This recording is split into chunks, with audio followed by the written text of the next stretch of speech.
హరే కృష్ణ భక్తులందరికీ ఇస్కాన్ మ్యాంగ్లూర్ వారి హరే హరే కృష్ణ మాతాజీ. ఇస్కాన్ మ్యాంగ్లూర్ వారి లెవెల్ 2 క్లాస్లో 8వ అధ్యాయం 2వ భాగంలో ఉన్నాము. అందరికీ స్వాగతం. ఓం అజ్ఞానతిమిరాంధస్య జ్ఞానాంజనశలాకయ చక్షురున్మిలితం येन తస్మై శ్రీ గురవే నమః. నమో ఓం విష్ణుపదాయ కృష్ణప్రేష్ఠాయ భూతలే శ్రీమతే భక్తి వేదాంత స్వామీతి నామినే.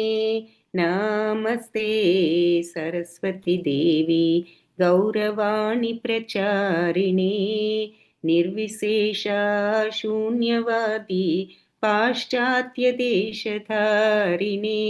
हे कृष्ण करुणा सिंधो दीनबंधो जगत्पते गोपेश गोपिका कांत राधा कांत नमोस्तुते. तप्त कांचन गौरांगी राधे वृंदावनेश्वरी वृषभानुसुते देवी प्रणमामि हरिप्रिये. जय श्री कृष्ण चैतन्य प्रभु नित्यानंद श्री अद्वैता गदाधर श्रीवासादि गौर भक्त वृंद. हरे कृष्ण कृष्ण कृष्ण हरे हरे हरे राम राम राम हरे हरे. हरे कृष्ण कृष्ण कृष्ण हरे हरे राम हरे राम राम राम हरे हरे. हरे कृष्ण कृष्ण कृष्ण हरे हरे हरे राम राम राम हरे हरे. हरे कृष्ण कृष्ण कृष्ण हरे हरे हरे राम राम राम हरे हरे. హరే కృష్ణ భక్తులందరికీ హరే కృష్ణ మాతాజీ. సో నిన్న కొన్ని చూసాం కదా, 15వ శ్లోకం వరకు చూసాం కాబట్టి అంతవరకు మనం ఏం చూసామో మీకు గుర్తున్న విషయాలు చాట్ బాక్స్ లో పెడతారా?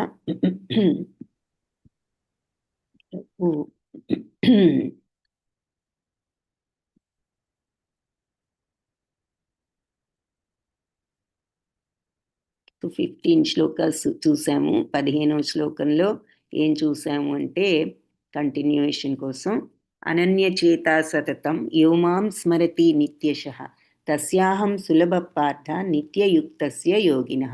అనన్య చేత సతతం, ఎప్పుడు కూడా మరి అచంచలమైన మనస్సుతో ఎల్లప్పుడూ యోమాం, ఎవరైతే నన్ను స్మరిస్తారో నిత్యము, తస్య అహం, వాళ్లకు నేను సులభ పార్థ, సులభంగా లభ్యుడనవుతాను. నిత్యయుక్తస్య, నిత్యము యుక్తులై ఈ యోగంలో ఉన్న వాళ్లకు అని చెప్తున్నారు. సో ఏ యోగం అంటే భగవంతుడిని ఈ రకంగా మరి స్మరించుకునే వాళ్లకు, అనన్య చిత్తంతో నన్ను స్మరించే వాళ్లకు నిరంతర భక్తితో కారణంగా నేను సులభంగా లభ్యుడనై ఉన్నాను అని చెప్పి భగవంతుడు ఇక్కడ చెప్తున్నారనమాట. సో ఇది ఇక్కడితో ఆపాము. అంతకుముందు శ్లోకాల్లో ఆర్తులు, జిజ్ఞాసులు, అర్థార్థులు, మరి జ్ఞానులు, ఇలా 4 రకాల భక్తులు ఉంటారని చూసాం. అలాగే కర్మయోగం, జ్ఞానయోగం, హఠయోగం, ఇలాంటి ముక్తి విధానాలు కూడా ఉన్నాయని చూసాము. ఈ యోగ విధానాలు అన్నిట్లో కూడా భక్తి ఉన్నా, ఈ శ్లోకంలో మాత్రం జ్ఞానము, కర్మ, హఠ ఇలాంటి అన్ని యోగాలు వేటితో కూడా సంబంధం లేకుండా ప్యూర్ భక్తిని గురించి మనం చూస్తున్నాం. అంటే అనన్య చిత్తంతో భగవంతుని భక్తితో స్మరించుకోవడం అన్న విషయం అని ఇక్కడ మనకి భాష్యంలో చెప్తున్నారు. సో అది భక్తుడి యొక్క యోగ్యత, అనన్య చిత్తంతో ఎప్పుడు కూడా భగవంతుడిని తలుచుకోవడం అని ఇక్కడ మళ్ళీ మనం భాష్యంలో చూస్తున్నాం. కానీ నిజమైన భక్తుడికి భక్తిలో ఎలాంటి ఆటంకాలు కూడా రాకూడదు. ఏ టైంలో అయినా ఎక్కడైనా సరే ఆ భక్తి మార్గంలో ఉండటానికి సమర్థుడై ఉండాలి. బృందావనంలో మరి భగవంతుడి లీలలు జరిగిన చోట ఉండాలని జనరల్గా చెప్తూ ఉంటారు. కానీ నిజానికి భక్తుడు అనేవాడు ఎక్కడున్నా సరే తన భక్తితో తను ఉండే ప్రాంతాన్నే బృందావనంగా మార్చుకోగలడు అని చెప్పి మనం ఇక్కడ ఎగ్జాంపుల్గా కూడా అద్వైతాచార్యులు చైతన్య మహాప్రభుతో నువ్వు ఎక్కడుంటే నాకు అదే బృందావనం అని అనడం, ఆ మాటని ఎగ్జాంపుల్గా ఇచ్చారు. ఆ తర్వాత భక్తి యోగంలో భక్తులు 5 రకాలుగా భగవంతుడికి సేవను చేస్తూ ఉంటారు. శాంత భక్తుడు శాంతరసం ద్వారా భక్తిని కూరుస్తాడు. దాస్య భక్తుడు మరి భక్తి యోగంలో దాసుడిగా భక్తి యోగంలో ఎవరు మనం హనుమాన్ జీ, ఆయన దాస్య భక్తుడు. అలాగే సఖ్య భక్తుడు స్నేహితుల రూపంలో అర్జునుడు ఎగ్జాంపుల్. వాత్సల్య భక్తుడు పితృభావంతో మాతృభావంతో భగవంతుని సేవించేవాడు యశోద నంద యశోదులు. మరి మధుర భక్తుడు మాధుర్య భావంతో ప్రియురాలిగా భక్తిని గుర్చేవాడు రాధాదేవి. సో ఈ మార్గాలు అన్నింట్లోనూ కూడా శుద్ధ భక్తుడు భగవంతుడి సేవలో ఎల్లప్పుడూ ఉండి అతనిని మరవకుండా ఉంటాడు. సో ఇలా ఏదో ఒక మార్గంలో చూసుకుని ఉండవచ్చు అని చెప్పి చెప్తున్నారు. సో ఇలాంటి శుద్ధ భక్తుడు మరి భగవంతుడిని ఎప్పుడు కూడా మర్చిపోలేడు. అదేవిధంగా భగవంతుడు కూడా అతన్ని మర్చిపోడు. అంటే భగవంతుడు అందరినీ మర్చిపోతారని కాదు, ఆ ప్రత్యేకమైన సంబంధం ఆ కనెక్షన్ ఉంటుంది. మనం ఎప్పుడైతే మరి భగవంతుడి వైపు తిరుగుతామో ఆటోమేటిక్గా మరి ఆ కనెక్షన్ భగవంతుడు కూడా మన వైపు తిరగడం జరుగుతుంది. అది కనెక్షన్ అక్కడ. అందుకని ఈ హరే కృష్ణ కృష్ణ కృష్ణ హరే హరే, హరే రామ రామ రామ హరే హరే అనే మహామంత్రం కీర్తన దివ్యపరమై ఉన్నది. సో ఇలా భగవంతుణ్ణి ఈ రకంగా మనం స్మరిస్తూ ఉండొచ్చు అని చెప్తున్నారు. కాబట్టి శ్లోకంలో అనన్య చిత్తంతో ఎవరైతే నన్ను నిత్యము స్మరిస్తూ ఉంటారో వాళ్ళకి నేను సులభంగా తగ్గుతాను పాత అని చెప్పారు. సో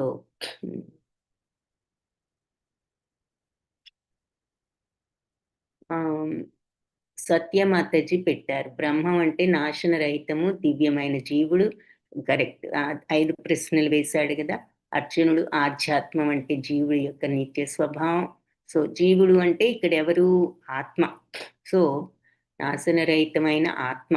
ఆ ఆత్మ స్వభావం ఏమిటి అంటే అదే ఆధ్యాత్మం. ఏమిటి ఆత్మ స్వభావం అంటే నిత్యమైనది. అజో నిత్య శాశ్వతోయం పురాణం అని 2nd చాప్టర్లో చూస్తాం కదా ఆత్మతత్వం. సో నిత్యమైనది అంటే ఎప్పటికీ ఉండేది, శాశ్వతమైనది, మార్పు లేనిది. కర్మ అంటే దేహోద్భవానికి సంబంధించిన కార్యాలు. 4 అధిభూతం అంటే భౌతిక జగత్తు ప్రకృతి. 5 అధిదైవం సర్వదేవతలతో కూడి ఉన్న విశ్వరూపం. 6 అధి యజ్ఞం అంటే యజ్ఞ ప్రభు పరమాత్మ. ఆ తర్వాత 7 పరమాత్మ ప్రతి ఎక్కడుంటారు యజ్ఞ ప్రభు అంటే అందరి హృదయాలలో ఉంటారు. 8 మరణ సమయంలో భగవంతుని స్మరించడానికి మార్గం ఏమిటి అంటే భగవన్నామం జీవితకాలం అభ్యాసం చేయడం. Very good. 9 అంత్యకాలంలో ఎలాంటి ఆలోచనలతో ఉంటారో వాటికి తరువాత అటువంటి స్థితి అటువంటి జన్మ లభిస్తుంది. Very good. సర్వకాలాల యందు భగవన్నామ స్మరణ చేస్తూ మనసు బుద్ధిని అర్పణ చేస్తూ నిర్దేశిత కర్మలంటే మన బాధ్యతలను మనం చేస్తూ ఉండాలి. ఏది అన్ని ఎప్పుడు కూడా భగవంతుని మనసులో పెట్టుకుని మన మనసును బుద్ధిని ఆయన మీద లగ్నం చేసి మన డ్యూటీస్ని మనం ఈ రకంగా చేస్తూ ఉండాలి. అనన్య చింతనతో ఎవరైతే భగవంతుని నిత్యం స్మరిస్తారో వారికి సులభంగానే ముక్తి భగవంతుడు లభిస్తాను అని చెప్తుంది. వైదిక యజ్ఞవేదికపై పంచాగ్నులు, స్వర్గలోకాలు, మేఘము, భూమి, పురుషుడు, స్త్రీ, పంచాహుతులు, శ్రద్ధ, చంద్రుడు, వర్షము, ధాన్యము, ఇవన్నీ పంచాగ్నులు, పంచ ఆహుతులు. Very good. పర్వాలేదు మాతాజీ. హరే కృష్ణ. వినండి మాతాజీ, శోభారాణి మాతాజీ క్లాసులు యూట్యూబ్లో వినండి. అంత్యకాలంలో ఎలా ఆలోచిస్తామో తదుపరి జన్మలో అలాంటి జన్మ లభిస్తుంది. Okay, very good. అదొక పాయింట్ మనం చూస్తుంది. ఓకే, సౌమ్య మాతాజీ, ఆత్మనాశనం లేనిది, ఆత్మ నిత్య స్వభావం, అది శుద్ధతత్వం. భగవంతుడు క్షమిస్తూ దేహం వదిలితే భగవంతుని స్మరిస్తూ దేహం వదిలితే తక్షణం భగవంతుని పొందుతారు. ప్రతిఫలం కూడా భగవంతుడికి అర్పిస్తూ కర్మలు చేయాలి. Very good. సో ఇది వెరీ గుడ్. అందరికీ ధన్యవాదాలు పార్టిసిపేషన్కి. అన్ని పాయింట్స్ మొత్తం మీద అందరూ చెప్పడం జరిగింది. సో ఒకసారి క్విక్ రివిజన్ చేద్దాము. సో ఫస్ట్ అర్జునుడు ప్రశ్నలు కొన్ని అడిగాడు. బ్రహ్మం అంటే ఏమిటి, కర్మ అంటే ఏమిటి, అధిభూతం అంటే ఏమిటి, అధిదైవం అంటే ఏమిటి, అధి యజ్ఞం ఏమిటి, మరి ఈ యజ్ఞప్రభు ఎక్కడుంటాడు, లాస్ట్లో ప్రయాణ కాలేజ్ అంటే చివరి నిమిషంలో ఏ రకంగా ఇలాంటి భక్తి మార్గంలో ఉన్న నియమబద్ధులు ఏ రకంగా భగవంతుడిని తెలుసుకుంటారు అని. అప్పుడు భగవంతుడు ఇచ్చిన సమాధానాలు ఏమిటి అంటే, అక్షరం బ్రహ్మ పరమం స్వభావో అధ్యాత్మం ఉచ్యతే. సో నాశన రహితుడు సర్వోత్తముడైన జీవుడు బ్రహ్మం అని అనబడతాడు. ఇది బ్రహ్మం అంటే నాశన రహితము దివ్యమైన జీవుడు అంటే ఆత్మ. ఆధ్యాత్మం అంటే ఈ ఆత్మ యొక్క నిత్య స్వభావం. కర్మ అంటే దేహోద్భవానికి సంబంధించిన కార్యం. మళ్ళీ జన్మ రావడానికి ఏ కర్మలు కారణం అవుతాయో అటువంటి పనులన్నింటినీ మరి కర్మ అంటున్నాము. అధిభూతము అంటే భౌతిక ప్రకృతి. అధిదైవం అంటే సర్వదేవతలను కూడి ఉన్న భగవంతుడి విశ్వరూపం. అధి యజ్ఞము అంటే మరి పరమాత్మ, ఆయనే యజ్ఞ ప్రభువు. ఆ అధి యజ్ఞం ఎక్కడుంటాడు అంటే అందరి హృదయాలలో పరమాత్మ ఉన్నారు. మరణ సమయంలో భగవంతుడిని ఎలా స్మరించాలంటే ఈ స్మరణాన్ని జీవితకాలం అభ్యాసం చేయడం ద్వారా. సో మనం ఏదైనా ప్రాక్టీస్ చేస్తూ ఉంటే అదే మనకి గుర్తొస్తూ ఉంటుంది కదా. ఉదాహరణకి ఎప్పుడైనా ఏదైనా మనకి ఇష్టమైన పాట ఏదైనా పాడుకుంటున్నాం అనుకోండి, 4 సార్లు పాడితే వద్దనుకున్నా అదే మనకి మైండ్లోకి, నోటి మీదకి, నాలుగు మీదకి వస్తూ ఉంటుంది అదే పాట. అలా భగవన్నామాన్ని మనం జపించడం ప్రాక్టీస్ చేస్తే ఎప్పుడు కూడా మనకి అది మైండ్లోనూ నోటి మీద ఉంటూ ఉంటుంది. సో చివరిలో నన్ను ఎవరైతే స్మరిస్తూ దేహాన్ని వదులుతారో వాళ్ళు తప్పకుండా నన్ను పొందుతారు, ఇందులో సందేహం లేదు అని చెప్పారు. తర్వాత ఏ భావాలతో మరి శరీరాన్ని వదులుతామో ఆ భావాలకు తగ్గ స్థితి పొందుతామని దానికి ఉదాహరణగా భరత మహాముని స్టోరీ. ఆయన మరి ఈ జింకను వెతుక్కుంటూ ప్రాణాలు వదలటంతో జింకలాగా జన్మించడం, ఆ తర్వాత ఆయన యోగ ఫలితం మూలాన మళ్ళీ జన్మ వచ్చి అప్పుడు ఆయన ఆ జన్మలో విముక్తిని పొందడం మనం చూసాం. కాబట్టి లాస్ట్లో ఏ భావాలతో వెళ్తారో దానికి తగ్గ స్థితి వస్తుంది. అందుకని భగవన్నామాన్ని జపిస్తూ వెళ్ళినప్పుడు భగవంతుణ్ణి పొందుతారు. కాబట్టి అన్ని కాలాల్లో నువ్వు నన్నే స్మరిస్తూ నీ కర్తవ్యమైన యుద్ధం చెయ్యి. మనకి ఇది ఎలా అప్లై అవుతుంది అంటే మన కర్తవ్యాన్ని మనం నిర్వహించాలి. అన్ని టైమ్స్లోనూ భగవంతుని స్మరిస్తూ మనసును బుద్ధిని నా మీద నిలిపితే నీవు నిస్సంశయంగా నన్నే పొందుతావు అని చెప్పి చెప్తున్నారు. అభ్యాసయోగయుక్తి ఈ రకంగా మనస్సును ఎల్లప్పుడూ నా నామస్మరణలో నిలిపి ఈ మార్గం నుంచి తప్పుకోకుండా నన్ను దేవదేవుడిగా ధ్యానించేవాడు ఖచ్చితంగా నన్నే చేరుకుంటాడు అని చెప్పి చెప్తున్నారు. అకస్మాత్తుగా మనకి టెస్ట్ వస్తే ఎలా ప్రిపేర్ అవ్వాలి అనేది అంటే ఏ రోజు పాఠం ఆ రోజు చదువుకుంటే, అలాగే మరి లాస్ట్ మినిట్ ఎప్పుడో తెలియదు కాబట్టి దానికి ప్రిపేర్ అవ్వాలి అంటే మరి మనం ఇప్పటి నుంచే సిద్ధం అవ్వాలి. ఇలా భగవన్నామాన్ని జపించుకోవడం, భగవద్గీత చదవడం, భక్తుల సాంగత్యం, సేవ ఇవన్నీ కూడా చేస్తే మరి మనకి అది అవసరం ఈ అని చెప్పి చెప్తున్నారు. ఇవన్నీ కూడా చేయవలసినటువంటి పనులు. మనం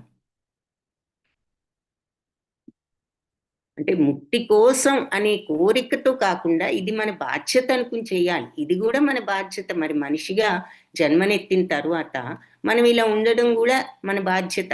ఏది కరెక్ట్ అయిన మార్గంలో అది. ఆ తర్వాత భగవంతుడిని ఏ రకంగా అర్థం చేసుకుని స్మరించాలి అంటే మరి సర్వము తెలిసినవాడు, అతి ప్రాచీనుడు, అణువు కంటే చిన్నవాడు, అన్నిటినీ నియంత్రించేవాడు, శాసించేవాడు, సూక్ష్మం కంటే సూక్ష్మం, అన్నింటినీ పోషించేవాడు, అన్ని భౌతిక భావనలకు అతీతుడు అంటే త్రిగుణాతీతుడు, అలాగే మన ఊహలకు అందనివాడు అని చెప్పి ఆ రకంగా భగవంతుడిని అర్థం చేసుకోవాలి. ఆయన సూర్యుడిలాగా ప్రకాశిస్తూ ఈ భౌతిక స్వభావానికి అతీంద్రియంగా అంటే సత్వరజ తమో గుణాలకు అతీతుడు, నిర్గుణుడు, దివ్యమైన తత్వము అని చెప్పారు. తర్వాత ఎవరైతే ఎప్పుడు నన్ను స్మరిస్తూ నిత్యము ఎల్లప్పుడూ భక్తితో నన్ను తలుస్తూ ఉంటారో వాళ్ళకి నేను సులభంగా దక్కుతాను. అంటే అన్ని పనులు వదిలేసి కూర్చుని ఎప్పుడు భగవంతుణ్ణి జపిస్తూనే ఉండమని కాదు. ముందు నీ డ్యూటీస్ అన్ని చేసుకో, కానీ ఈ భావనతో ఉండు మనసులో. దీనికి ఎగ్జాంపుల్ ఏం చెప్పుకుంటాం మనం? మనకిష్టమైన వాళ్ళు, ఉదాహరణకి మన కుటుంబ సభ్యులు అవ్వచ్చు, మన సంతానం అవ్వచ్చు, ఎవరినైనా మనం ఎప్పుడూ వాళ్ళని వాళ్ళు మన కళ్ళ ముందే ఉండరు. అయినా కూడా మనం ఏ పని చేస్తున్నా వాళ్ళు మన మనసులో ఉంటారు కదా. ఆ రకంగా భగవంతుడిని కూడా మనం మనస్సులో ఎప్పుడు స్థితం చేసుకుని ఉండటం, ఆ భక్తితో, ఆ భగవత్ ప్రేమతో. సరే, ఈ ఎగ్జాంపుల్స్ కుచేలుడిది చూసాము. సో నన్ను పొందిన తర్వాత ఈ దుఃఖాలయంలో పునర్జన్మ అనేది అశాశ్వతమైన దుఃఖాలయంలో ఉండదు అని చెప్పి కూడా చెప్పారు. సో ఎందుకు అంటే నన్ను పొందిన తర్వాత ఈ మహాత్ములు పరమ సిద్ధత్వాన్ని పొంది పరమగతిని పొందుతారు. అంటే వాళ్ళు అత్యున్నత పరిపూర్ణతను పొంది ఇక వాళ్ళు ఈ దుఃఖాలయంలోకి ఎప్పటికీ తిరిగి రారు అని ఈ శ్లోకంలో చెప్పారు. 15th శ్లోకాది అది కూడా చూసాం. సో భక్తులైన ఈ మహాత్ములు నన్ను పొందిన తర్వాత మళ్ళీ తిరిగి ఈ దుఃఖాలయం, ఈ అనిత్యమైన జగత్తుకు మళ్ళీ ఎప్పుడు తిరిగి రారు. సో ఎందుకు అనిత్య జగత్తు? మరి ఎప్పుడు కూడా ఈ జన్మ మృత్యు జర వ్యాధులు అంటాం కదా. జర అంటే ముసలితనం, వృద్ధాప్యం, వ్యాధి, ఇవన్నీ కూడా మరి కారణాలు మనకి ఇక్కడ దుఃఖానికి. సో అలాంటివన్నీ, అలాంటి దుఃఖాలతో ఉన్న లోకంలో ఉండకుండా పూర్ణత్వాన్ని పొంది మరి భగవంతుణ్ణి పొందుతారు. మళ్ళీ వాళ్ళకి జన్మ అనేది ఈ దుఃఖాలయంలో ఉండదు అని చెప్పి చెప్తున్నారు. ఆ బ్రహ్మ భువనాల్లోక పునరావర్తినో అర్చున మాముపేత్యతు కౌంతేయ పునర్జన్మాన విద్యతే. సో భౌతిక జగత్తులో అత్యున్నత లోకం నుంచి అధమ లోకం వరకు అన్ని లోకాల్లోనూ జన్మ మృత్యు ఉన్నటువంటి అన్ని లోకాలు జన్మము మృత్యు ఉన్న దుఃఖ ప్రదేశాలే. కానీ కౌంతేయ, నా లోకాన్ని చేరుకున్నవాడు మాత్రం తిరిగి జన్మను పొందడు అని చెప్పి చెప్తున్నారు. సో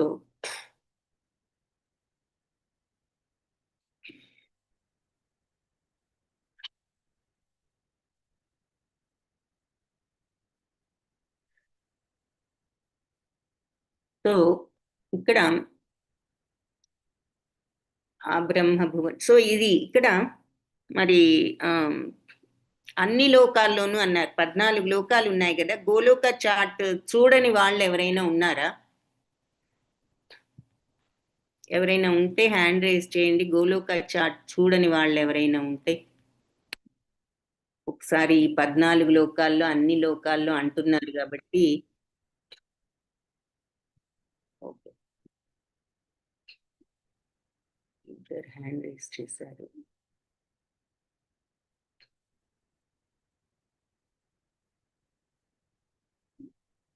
ఇద్దరు హ్యాండ్ వేసేసారు. మిగిలిన వాళ్ళంతా చూసారు. అయితే ఓకే,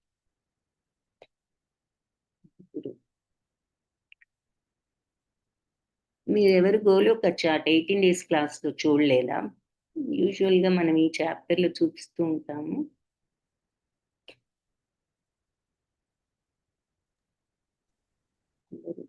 ఓకే, సరే, ఒకసారి చూపిస్తాను.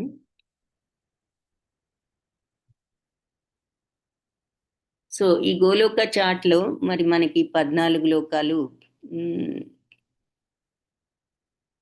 మనం చూస్తాం.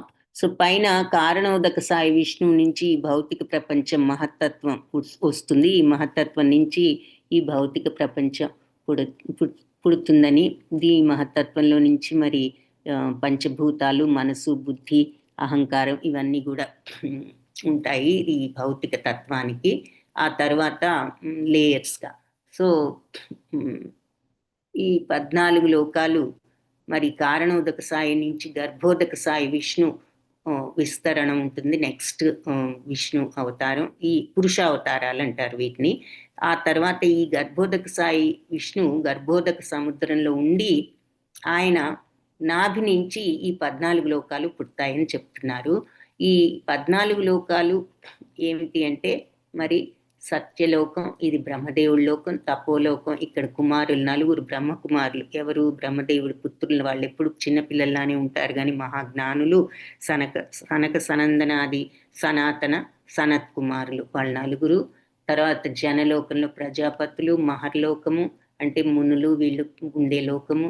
ఇకపోతే మధ్యలో భూలోకం ఉంటుంది, దాని కింద తర్వాత స్వర్గలోకం, తర్వాత భూలోకం, అతల వితల సుతల తలాతల మహాతల రసాతల పాతాళ లోకాలు, ఇవన్నీ నరకలోకం, ఇవన్నీ కింద ఉంటాయి.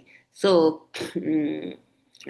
ఇవి 14 లోకాలు. వీటిని క్లుప్తంగా పైలోకం, మధ్యలోకం, కింది లోకాలు అంటారు. కాబట్టి ముల్లోకాలు అంటాం.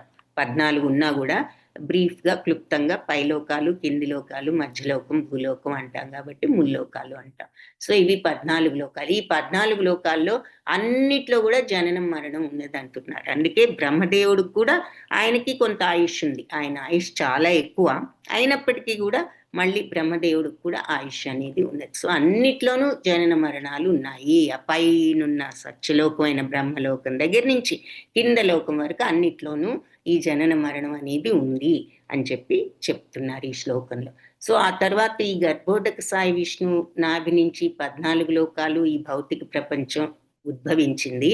ఆ భౌతిక ప్రపంచంలో మళ్ళీ విష్ణువు మళ్ళీ 3వ అవతారం, పురుష అవతారం, క్షీరోదక సాయి విష్ణువుగా ఆయన ఈ భౌతిక ప్రపంచంలో ఈ 14 లోకాల వాళ్లకు ఉన్నారనమాట. ఈ 14 లోకాల్లో ఉన్న జీవులందరి హృదయంలో పరమాత్మ రూపంలో ఉన్నది ఈ క్షీరోదక సాయి విష్ణువే అని చెప్తారు. ఆయనే ఈ పరమాత్మగా అందరిలోనూ ఉన్నారు. ఆయన మరి పాల సముద్రంలో శ్వేత దీపంలో విష్ణు లక్ష్మీదేవితో సహా ఈ భౌతిక ప్రపంచంలో ఉంటూ ప్రతి వాళ్ళ హృదయంలో పరమాత్మ రూపంలో ఉన్నది క్షీరోదక సాయి విష్ణు పురుషావతారం. కానీ గర్భోదక సాయి విష్ణు పురుషావతారం కాదు.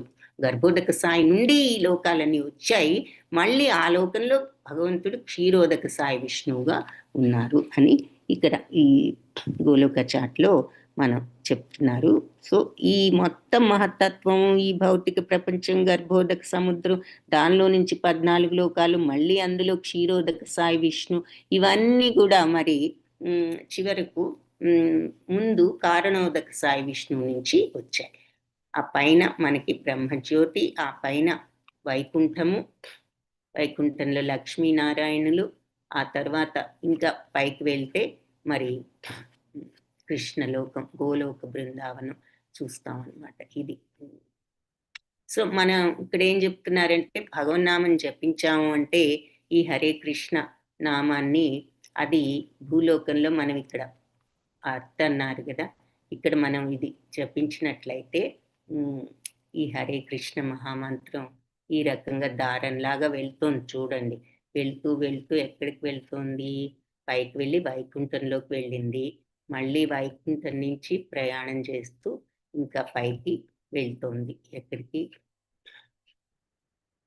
చివరికి వెళ్ళి భగవంతుడు కృష్ణలోక గోలోక బృందావనంలోకి వెళ్తోంది. మనం ఇక్కడ అనామం ఇలా ప్రయాణం చేసి వెళ్ళడం చూస్తున్నాం. సో అది ఇక్కడ గోలోక చార్ట్. ఈ చార్ట్ మీకు 18th దీంట్లో యూజువల్గా 8th చాప్టర్లో ఉంటుంది. వీటన్నిటి గురించి కూడా ఈ పక్కన క్లియర్గా రాశారు. మీరు చదవాలంటే చదువుకోవచ్చు. ఇది మీకు యూజువల్లీ 18 డే క్లాస్తో పోస్ట్ చేస్తారు, లేదు అంటే పోస్ట్ చేస్తాను. సో అది ఇక్కడ పాయింట్ వచ్చింది కాబట్టి అది చూపిస్తున్నాను. సో ఆ బ్రహ్మ భువనాల్లో కంటే ఈ 14 లోకాల్లోనూ అన్ని లోకాల్లో కూడా ఈ జనన మరణం ఉన్నది. కానీ మాముపేత్య తూ కానీ మాముపేత్య నన్ను పొందిన తర్వాత కౌంతేయ పునర్జన్మ నా విద్యతే అనేది మళ్ళీ ఉండదు అని తెలుసుకో అంటున్నారు. కాబట్టి నా దగ్గరకు వచ్చిన వాళ్ళు, నన్ను పొందిన వాళ్ళకి మళ్ళీ పునర్జన్మ ఉండదు.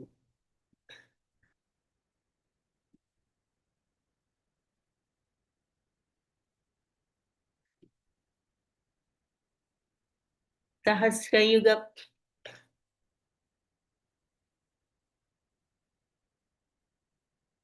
కాబట్టి భక్తిలో ఉండేవాళ్ళు ఇలా ఉన్నత లోకాలు చేరుకుంటూ చివరికి ప్రళయ సమయంలో ఆధ్యాత్మిక జగత్తులోకి చేరుకుంటారు అని చెప్పి ఇక్కడ చెప్తున్నారు.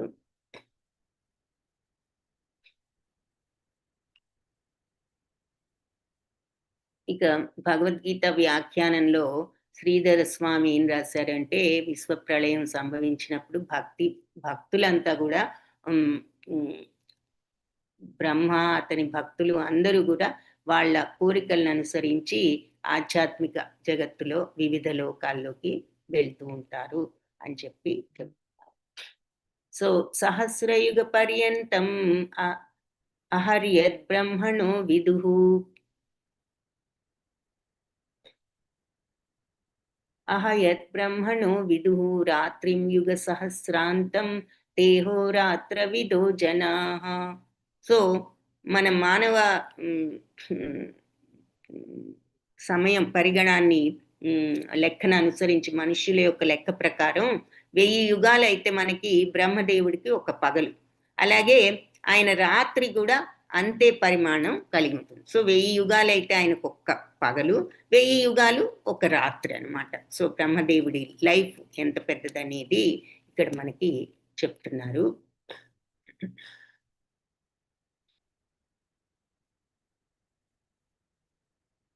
ఒక్క నిమిషం, అది ఒక టేబుల్ కూడా ఉన్నది, చూపిస్తాను.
సో బ్రహ్మ జీవిత కాలం ఎంత అంటే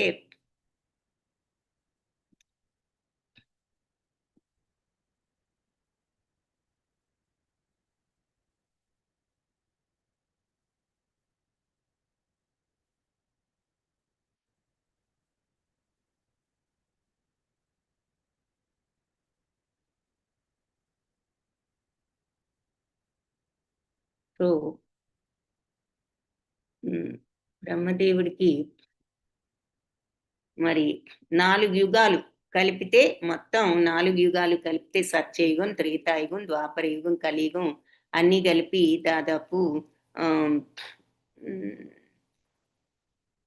43 లక్షల సంవత్సరాలు ఉన్నాయి. ఎందుకంటే 17 లక్షల చిల్లర సత్యయుగంలో, 12 లక్షల చిల్లర త్రేతాయుగం, ద్వాపర యుగంలో 8,64,000, కలియుగంలో 4,32,000, మొత్తం కలిపితే 43,20,000 ఎంతో ఉంది. అది ఇది ఒక 1 యుగ చక్రం. ఈ 4 కలిపితే ఒక యుగ చక్రం, లేదా దివ్య యుగం అని కూడా అంటారు. ఇలాంటి దివ్య యుగాలు మరి 71 అయితే ఒక మన్వంతరం, అంటే 71 యుగాలు, దివ్య యుగాలు, యుగ చక్రాలకి ఒక మనువు ఉంటాడనమాట. మనువు యొక్క జీవితకాలం అది. అయితే ఇలాంటి మన్వంతరాలు 14 అయితే బ్రహ్మదేవుడికి ఒక్క రోజు అది. సో 14 మంది మనువులు మాట్లాడు బ్రహ్మదేవుడి ఒక రోజులో. సో ఆ తర్వాత మరి రాత్రి పూట కూడా అంతే సమయం ఉంటుంది కదా, ఇంకో 14 మన్వంతరాలు. సో ఇది ఇలాంటి రోజు, ఇది ఆయన యొక్క ఒక్కరోజు 14 మన్వంతరాలు అనమాట. సో రాత్రి అంటే పగలు అంతే, కల్పం అంటారు. అంటే కల్పం అంటే ఆయన యొక్క రోజు. అదే ఎంత అంటే మరి 14 మన్వంతరాలు పగలు, 14 మన్వంతరాలు రాత్రి. సో ఇలాంటిది ఒక్కరోజు బ్రహ్మదేవుడికి. సో ఇలాంటి రోజులు ఆయనకి 36,000 రోజులు ఉన్నాయన్నమాట బ్రహ్మదేవుడికి. మనలాంటి 24 గంటల రోజులు కాదు, ఆయనకి 14, 28 మన్వంతరాలు రాత్రి పగలు కలిపితే ఆయన ఒక్కరోజు. సో అది ఆయన యొక్క ఆయుష్. సో అది మన లెక్కలో చూస్తే 311 ట్రిలియన్ సంవత్సరాలు అని అంటున్నారు. సో అంత పెద్ద ఆయుష్ బ్రహ్మదేవుడిది. సో ఆ రకంగా చూస్తే ఇప్పుడు బ్రహ్మదేవుడికి 50 సంవత్సరాలు గడిచిపోయాయి ఇప్పటి వరకు జరిగినటువంటి యుగ చక్రాలతో. సో 155 ట్రిలియన్ సగం అయ్యాయి అన్నమాట ఇప్పుడు బ్రహ్మదేవుడికి. 6 మన్వంతరాలు అయిపోయాయి. ఇంకా మరి 27 యుగ చక్రాలు అయిపోయాయి. ఇవన్నీ యాడ్ చేస్తే మరి బ్రహ్మదేవుడికి ఇప్పటి వరకు 155 ట్రిలియన్ సంవత్సరాలు గడిచాయి అని ఒక లెక్క చెప్తున్నారు. ఇంకా బ్రహ్మదేవుడి జీవితం ఎంత పెద్దది అయింది అనే ఐడియా కోసం బ్రహ్మదేవుడు ఒక్క సెకండ్ మనకి 1,00,000 సంవత్సరాలతో సమానం. ఆయనకు ఒక సెకండ్, ఆయన ఒక్క నిమిషం మనకి మరి 60 లక్షల సంవత్సరాలతో సమానం. సో ఆయన సెకండే మనకి 1,00,000 సంవత్సరాలతో సమానం అన్నమాట. ఒక గంట అంటే బ్రహ్మదేవుడికి మనకి ఆల్మోస్ట్ 3600 లక్షల సంవత్సరాలు కదా, అంటే 36 కోట్లు సంవత్సరాలు అన్నమాట. సో అట్లా అంత పెద్దది బ్రహ్మదేవుడి యొక్క ఆయుష్. కానీ ఆయుష్ అనేది ఉన్నది ఆయనకు కూడా, అది ఇక్కడ మనం చెప్పుకునేది. సో ఆ పైన ఉన్న బ్రహ్మలోకం నుంచి క్రింది లోకం వరకు అన్నిట్లోనూ జనన మరణాలు ఉన్నాయి. నా నివాసానికి చేరుకున్న వాళ్ళు మళ్ళీ జన్మించరు అని చెప్పిన తరువాత ఇక్కడ మన లెక్కను, మన మానవుల లెక్కన ప్రకారం 1000 యుగాల కాలం బ్రహ్మదేవుడికి ఒక పగలు అవుతుంది అని చెప్పారు. సో మనం చూసాం కదా ఇక్కడ మన్వంతరం ఒక పగలు, ఆయనకి ఒక కల్పం అన్నమాట, 1000 యుగాలు ఆల్మోస్ట్. సో సో అలాంటి యుగాల లెక్కలు చూస్తే 1000 యుగాలు అయిపోతే బ్రహ్మదేవుడికి ఒక పగలు, రాత్రి కూడా అంతే ఉంటుంది, ఇంకొక 1000 యుగాలు అని చెప్పి చెప్తున్నారు. ఇక్కడ అది ఎక్స్ప్లెయిన్ చేశారనమాట. మన కాలం ప్రకారం భౌతిక జగత్తు యొక్క లెక్క ప్రకారం కల్పాలుగా చెప్తూ ఉంటుంది, చెప్తాము. అలాంటి కల్పం బ్రహ్మదేవుడికి ఒక పగలు కల్పం అంటే. బ్రహ్మదేవుడు ఒక్క పగలు సమయంలో సత్య, త్రేత, ద్వాపర, కలియుగాలు 1000 సార్లు మారతాయన్నమాట.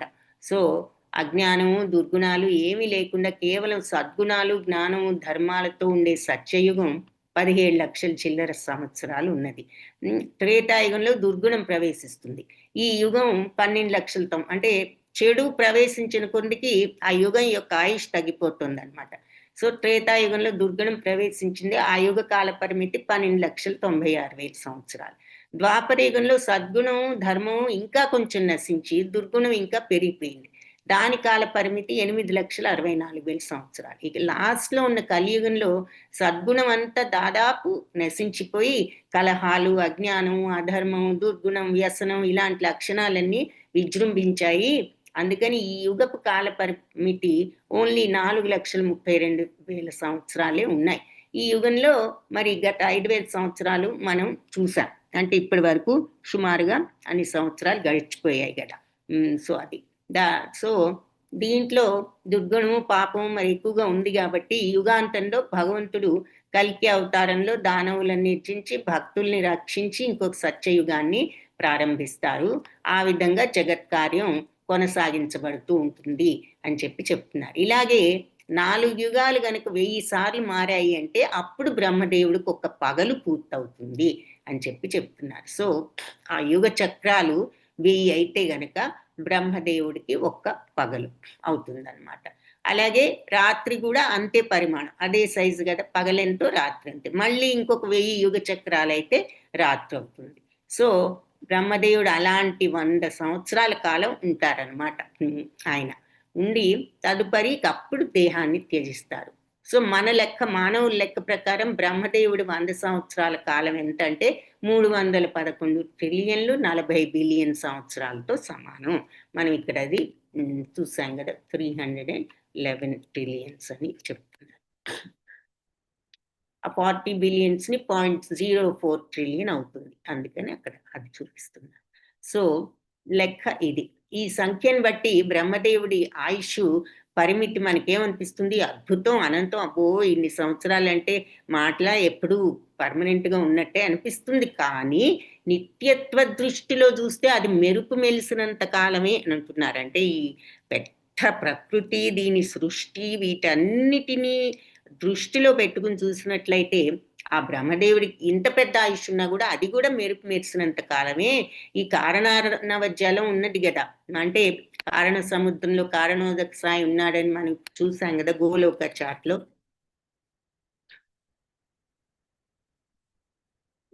చాట్ కూడా చూపిస్తాను. ఇప్పుడు ఈ గోలోక కారణార్ణవ సముద్రం అంటే ఇది ఇక్కడ చూస్తున్నాం, కారణోదక సాయి విష్ణు. ఇది కారణ ఓషన్ అంటే కారణ సముద్రం. విరాజ నది అని కూడా దీన్ని అంటారు. కారణ సముద్రంలో ఈ కారణోదక సాయి విష్ణు ఆకారంలో పురుషావతారంలో మహావిష్ణు మహత్తత్వాన్ని సృష్టించి అందులో గర్భోదక సముద్రాన్ని, అందులో మళ్ళీ గర్భోదక సాయి విష్ణువుగా ఆయన రెండవ పురుషావతారాన్ని ఎత్తి ఈ 14 లోకాలు సృష్టించి అందులో మళ్ళీ క్షీరోదక సాయిగా మూడవ పురుషావతారాన్ని తీసుకుని ఈ క్షీరోదక సాయి విష్ణువుగా ఈ 14 లోకాల్లో ఉన్నటువంటి అందరి హృదయాల్లో ఆయన ఉంటున్నారు అని చెప్పారు. సో ఇక్కడ ఈ కారణోదక సాయి విష్ణు ఉన్నది కారణ సముద్రం అన్నమాట. ఇందులో ఈ భౌతిక మహత్తత్వం పుడుతుంది. సో ఇక్కడ ఏం చెప్తున్నారంటే ఈ కారణార్ణవ జలాల్లో అసంఖ్యాకంగా బ్రహ్మలు సముద్రంలో బుడగల వలె ప్రత్యక్షమవుతూ నశిస్తూ ఉంటారు. బ్రహ్మ అతని సృష్టి భౌతిక జగత్తులో భాగాలు కాబట్టి అవి నిత్య పరివర్తనశీలమై ఉన్నాయి, అంటే నిత్యము మారుతూ ఉంటాయి. ఎందుకంటే ఇవన్నీ భౌతిక జగత్తులో భాగాలు. బ్రహ్మదేవుడు ఏమిటి, ఆయన సృష్టి ఏమిటి అంతా.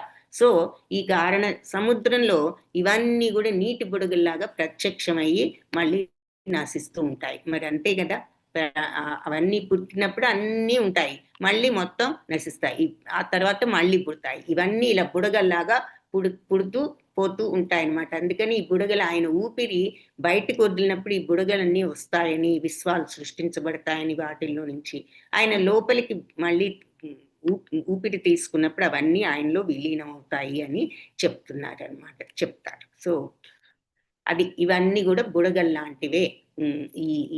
ఈ కారణ జలాల్లో అసంఖ్యాకంగా బ్రహ్మలు సముద్రంలో బుడగల వలె ప్రత్యక్షం అవుతూ నశిస్తూ ఉంటారు. బ్రహ్మ ఆయన సృష్టి ఇవన్నీ కూడా ఈ భౌతిక జగత్తులో భాగాలు కాబట్టి అవి కూడా నిత్యము ఇలా పరివర్తన అంటే మార్పులు పుడుతూ పోవడం జరుగుతూ ఉంటుంది. కాబట్టి భౌతిక జగత్తులో బ్రహ్మదేవుడు సైతం జన్మ, మృత్యు, వ్యాధి, వృద్ధాప్యం ఈ వ్యాధుల నుంచి బయటపడలేరు. అలాగే విశ్వకలాప నిర్వహణలో భగవంతుడి సేవలో నియుక్తుడైన కారణంతో శీఘ్రమే ముక్తిని పొందగలరు. ఆ బ్రహ్మదేవుడి లోకమైన బ్రహ్మలోకంలో ఉన్న ఉన్నతులు అయిన సన్యాసులు పొందుతారు. అట్లాంటి లోకంలో భౌతిక జగత్తులో అత్యున్నతమైన స్వర్గ ఊర్ధ్వలోకాలను పోషిస్తున్నా కూడా బ్రహ్మలోకవాసులు ప్రకృతి నియమం ప్రకారం మరణానికి ఊరి కావలసే వస్తుంది. సో ఎక్కడన్నా ఈ 14 లోకాల్లో వాళ్ళందరూ కూడా మళ్ళీ ఈ రకంగా జన్మను చాలించవలసే వస్తుంది. ఓన్లీ భక్తులు మాత్రం ఇక ఈ జనన మరణ చక్రం నుంచి తప్పించుకుంటారు అని చెప్తున్నారు. అవ్యక్త అంటే మళ్ళీ పుట్టకుండా ఉంటారు, మళ్ళీ భగవంతుని పొందుతారు. కాబట్టి అవ్యక్తాద్వ్యక్తయ సర్వా ప్రభవంత్యహరాగమే రాత్ర్యాగమే ప్రళీయంతే తత్రైవావ్యక్త సంజ్ఞకే. సో అవ్యక్తం నుంచి వ్యక్తం అవుతారు సర్వ జీవులందరూ కూడా. ప్రభవంతి అంటే వ్యక్తం అవుతారు. అహరాగమే అంటే పగల సమయంలో అవ్యక్తం నుంచి వ్యక్తం అవుతారు. రాత్రి ఆగమే రాత్రి ప్రారంభం అవ్వగానే ప్రళీయంతే నశిస్తారు. తత్రైవ ఎందులో ఈ అవ్యక్తంలో, అవ్యక్తం అని పిలువబడే దాంట్లో కలిసిపోతారు. సో బ్రహ్మదేవుడు పగలు సమయంలో ఆయన పగలు ప్రారంభం అవగానే జీవులందరూ అవ్యక్తంలో ఉన్నవాళ్ళు అంటే కనిపించని స్థితిలో ఇంకా పుట్టని వాళ్ళందరూ కూడా ఆకారాలు పొందుతారు, వ్యక్తం అవుతారు. మళ్ళీ తిరిగి ఆయనకి రాత్రి ప్రారంభమైన వెంటనే అందరూ అవ్యక్తంలో లీనమవుతారు అని చెప్పి చెప్తున్నారు. సో దాని అర్థాన్ని ఇంకొంచెం క్లియర్గా నెక్స్ట్ శ్లోక భాష్యంలో చూస్తాం. భూతగ్రామసయేవాయం భూత్వా భూత్వా ప్రళీయతే రాత్ర్యాగమే వశః పార్థ ప్రభవత్యహరాగమే. సో పగలు బ్రహ్మదేవుడు పగటి సమయం ప్రారంభం అవగానే జీవులందరూ మళ్ళీ మళ్ళీ వ్యక్తం అవుతారు. రాత్రి అవగానే ఆయన రాత్రి ప్రారంభమైన వెంటనే అవశ్యులై అందరూ కూడా నశిస్తారు. ప్రభవతి అంటే జన్మిస్తారు. అలాగే అహరాగమే అంటే పగటి సమయం ప్రారంభం అవగానే జన్మిస్తారు. రాత్రి ఆగమే వశ, రాత్రి అవగానే అందరూ మరి అప్రయత్నంగానే ప్రళీయతే నశిస్తారు. భూత్వా భూత్వా. సో జీవ సముదాయం అంతా ఈ విధంగా మళ్ళీ మళ్ళీ జన్మిస్తూ నశిస్తూ ఉంటారు. రాత్రి అవగానే నశిస్తారు. మరి ఆటోమేటిక్గా అవశ అంటే అప్రయత్నంగానే ప్రభవత్య అహరాగమే. సో అహరాగమే అంటే మార్నింగ్ అవగానే మళ్ళీ ప్రభవత్వ జన్మిస్తూ ఉంటారు. సో బ్రహ్మదేవుడి పగటి సమయం ప్రారంభం అవగానే జీవులు మళ్ళీ మళ్ళీ పుడుతూ ఉంటారు. అతని రాత్రి సమయం ప్రారంభమైనంతనే అవశ్యులై నశిస్తారు అంటున్నారు. సో ఈ భౌతిక జగత్తులో ఉండడానికి ప్రయత్నించే వాళ్ళు ఉన్నత లోకాలు చేరుకున్నా కూడా నిశ్చయంగా మళ్ళీ భూలోకానికే వస్తారు. ఎందుకు అంటే ఎక్కడికి వెళ్ళినా అక్కడ పుణ్యం కరిగిపోయిన తర్వాత మళ్ళీ వస్తారన్నది చెప్తున్నారు. బ్రహ్మదేవుడు పగటి సమయంలో మన భౌతిక జగత్తులో ఊర్ధ్వలోకం అధోలోకాలు ఉన్నాయి కదా, పైలోకాలు కింది లోకాలను చూసాం కదా.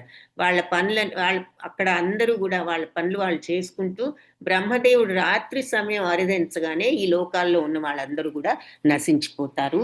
వాళ్ళ కర్మలకై వాళ్ళు మళ్ళీ బ్రహ్మదేవుడు పగలైన తర్వాత ఇంకా వేరే రకాల దేహాలను పొందుతారు.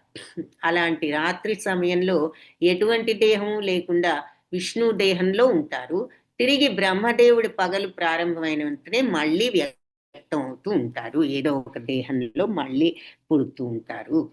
భూత్వా భూత్వా ప్రళీయతే అంటే పగటి యందు వ్యక్తమై రాత్రి యందు మళ్ళీ నశిస్తూ ఉంటారు అని చెప్తున్నారు. చివరికి బ్రహ్మదేవుడు ఆయుష్ అంటే అదొక ప్రళయం అన్నమాట. బ్రహ్మదేవుడి రాత్రి చిన్న సైజు ప్రళయం అది.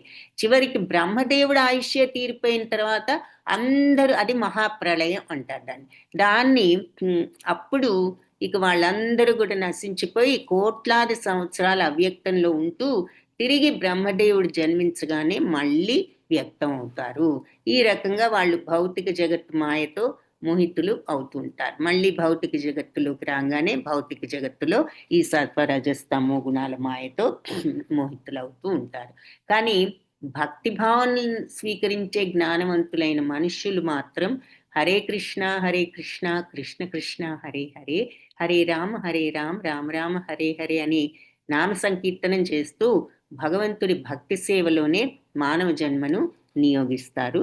ఈ విధంగా వాళ్ళు ఈ జన్మలోనే దివ్యమైన కృష్ణలోకాన్ని చేరి పునర్జన్మలు లేకుండా నిత్యానంద భాగులు కాగలరు అని చెప్తున్నారు. సో మామూలుగా మరి భక్తులైతే ఈ రకంగా ఈ జనన మరణ చక్రం నుంచి మోక్షాన్ని పొందుతారు.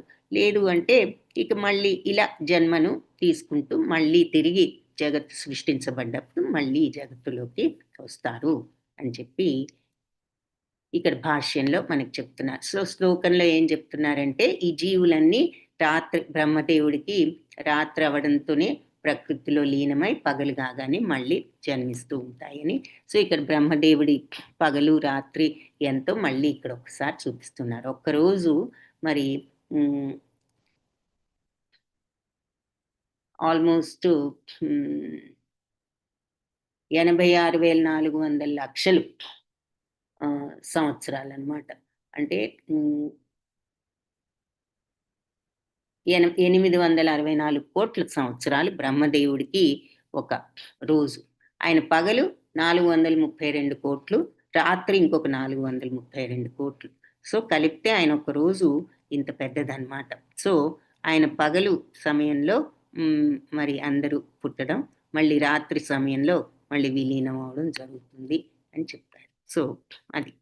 సో భక్తులు మాత్రం మరి ఇక మళ్ళీ పుట్టకుండా భగవద్ధామాన్ని చేరుకుంటారు. ఉంటారు. పరస్తస్మాత్తు భావోన్యో అవ్యక్తో వ్యక్తాత్ సనాతనః యః స సర్వేషు భూతేషు నశ్యత్సు నా వినిష్యతి. సో వ్యక్త అవ్యక్తాలయ్యే ఈ భౌతిక ప్రకృతి కంటే, అంటే వ్యక్తమయ్యేది అవ్యక్తంగా ఉండేది రెండు ఉన్న ఈ భౌతిక ప్రకృతి కంటే కూడా పరమైనది శాశ్వతమైనది అయిన ఇంకొక అవ్యక్త కనిపించని ప్రకృతి ఇంకొకటి ఉన్నది. అది పరమ ఉత్కృష్టమైనది, నాశనరహితమైనది ఉన్నది. సో మనకు కనిపించే భౌతిక ప్రకృతి బ్రహ్మదేవుడు రాత్రప్పుడు విలీనం అయిపోతుంది కాబట్టి కనిపించదు, పగలేమో కనిపిస్తుంది కాబట్టి కనిపిస్తుంది. కొన్నిసార్లు కనిపించని భౌతిక ప్రకృతిని మించినది, ఇంకా దానికంటే దివ్యమైనది, శాశ్వతమైనది. ఇలా ఏది ఇది మరి పుడుతూ ఉంది, నశిస్తోంది కదా ఈ భౌతిక ప్రకృతి. అలా కాకుండా శాశ్వతంగా ఉన్న ఇంకొక కనిపించని అవ్యక్త ప్రకృతి ఇంకొకటి ఉన్నది. అది చాలా పరమ ఉత్కృష్టమైనది, నాశనం లేనిది. ఈ భౌతిక ప్రకృతి నాశనం అవుతుంది. బ్రహ్మదేవుడు రాత్రి టైంలో మళ్ళీ మహాప్రళయం, బ్రహ్మదేవుడి ఆయుష్ అంతమైనప్పుడు. కానీ ఈ వేరేగా ఉన్నటువంటి ఇంకొక అవ్యక్త ప్రకృతి ఉన్నదే, కనిపించనిది, అది చాలా ఉత్కృష్టమైనది, నాశనం లేనిది. ఈ జగత్తులో సమస్తం నశించినా కూడా అది మాత్రం యథాతథంగా అలాగే ఉంటుంది, చెక్కు చెదరకుండా అని చెప్తున్నారు. అదేమిటి అంటే, సో భగవంతుడి ఉత్కృష్టమైన ఆంతరంగిక శక్తి దివ్యము. ఆయన ఇది బాహ్యశక్తి అన్నమాట. మన యొక్క భౌతిక ప్రకృతి ఇది. ఇప్పుడు వాళ్ళు చెప్పేది ఏంటంటే భగవంతుడి యొక్క ఆంతరంగిక శక్తి, అది ఆధ్యాత్మిక ప్రకృతి, అది నాశనం లేనిది, దివ్యమైనది, శాశ్వతమైనది. బ్రహ్మదేవుడి పగటి సమయంలో అది వ్యక్తమై రాత్రి కాలంలో నశించే భౌతిక ప్రకృతి మార్పులకు ఈ భగవంతుడి యొక్క ఆధ్యాత్మిక శక్తి అతీతం. ఈ భౌతిక ప్రకృతి ఏమో బ్రహ్మదేవుడు పగలప్పుడు వ్యక్తం అవుతుంది, రాత్రప్పుడు నశిస్తుంది. ఇటువంటి మార్పులు ఆ ఆధ్యాత్మిక శక్తిలో ఉండవు. అది వీటన్నిటికీ, మార్పులన్నిటికీ కూడా అతీతం. అంటే భగవంతుడి ఉన్నత శక్తి ఈ భౌతిక ప్రకృతి గుణాలకు కంప్లీట్ ఆపోజిట్, విరుద్ధం అన్నమాట. ఈ భౌతిక ప్రకృతి పుడుతూ ఉంటుంది, ఇలా నశిస్తూ ఉంటుంది. ఈ ఆధ్యాత్మిక ప్రకృతి ఆయన యొక్క అంతర్గత శక్తి. కాబట్టి దీనికంటే ఉన్నతమైన శక్తి ఉందని మనం చూసాం కదా, 7th చాప్టర్లో కూడా చెప్పారు. అంతటా ఉన్న భగవత్ చైతన్యం అని మనం అక్కడ చూసాము. ఇక్కడ అది ఎటువంటి శక్తి అంటే దాని మూలం ఏమిటి అంటే భగవంతుల్లో ఉన్న ఆంతరంగిక శక్తి. ఆ శక్తి ఎలాంటిదంటే ఈ భౌతిక ప్రకృతిలాగా దానికి పుట్టుక విలీనం ఏమీ ఉండవు. అది చెక్కు చెదరకుండా, ఈ మార్పులేమి లేకుండా మార్పులకు అతీతంగా ఉంటుంది. అందుకని భౌతిక ప్రపంచపు కానికి అది కంప్లీట్ ఆపోజిట్. కాబట్టి ఉన్నత ప్రకృతి, న్యూన ప్రకృతి అని మనం ఇంతకు ముందే 7th చాప్టర్లో చదివాం కదా, అపర ప్రకృతి, పరప్రకృతి అని. సో ఇది ఆ పరప్రకృతి, అది ఏమీ మార్పు లేకుండా, నాశనం లేకుండా ఎప్పుడూ ఉండేది అని చెప్తున్నారు. అవ్యక్తో అక్షర ఇత్యుక్త స్తమాహు పరమాం గతిం యం ప్రాప్య నా నివర్తంతే తద్ధామ పరమం మమ.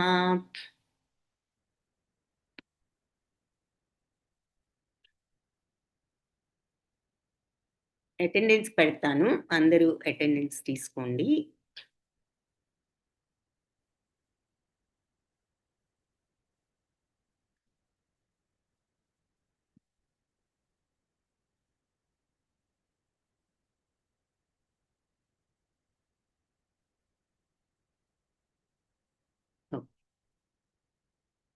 అటెండెన్స్ పెట్టాను, అందరూ అటెండెన్స్ తీసుకోండి. హరే కృష్ణ. సో ఈ వేదాంతులు అవ్యక్తోక్షర ఇత్యుక్త, వ్యక్తం కానిది, అక్షరం అంటే నాశనం లేనిది, ఈ రకంగా ఉక్త అని చెప్పబడింది. ఏది? అది అహు ఈ రకంగా చెప్పబడింది, ఈ రకంగా తెలియజేయబడ్డది. పరమాం గతి, ఈ తుది గమ్యం అని కూడా చెప్పారు. దేన్ని? ఈ భగవంతుడి యొక్క ఆధ్యాత్మిక శక్తిని, ఆధ్యాత్మిక ప్రపంచాన్ని. యం ప్రాప్య, అది ప్రాప్తించిన తర్వాత నా నివర్తంతే, తిరిగి రారు. తద్ధామ, అటువంటి ధామం పరమం మమ, నా యొక్క దివ్యమైన ధామము. ఎవరు వేదాంతులు దేనినైతే అవ్యక్తమని అక్షరమని వర్ణించారో, ఏది పరమ గమ్యస్థానం, అందరికీ చివరికి చేరవలసిన గమ్యం అని చెప్పారో, ఆ స్థానాన్ని పొందిన తర్వాత మనిషి మళ్ళీ వెనక్కి తిరిగి రాడు.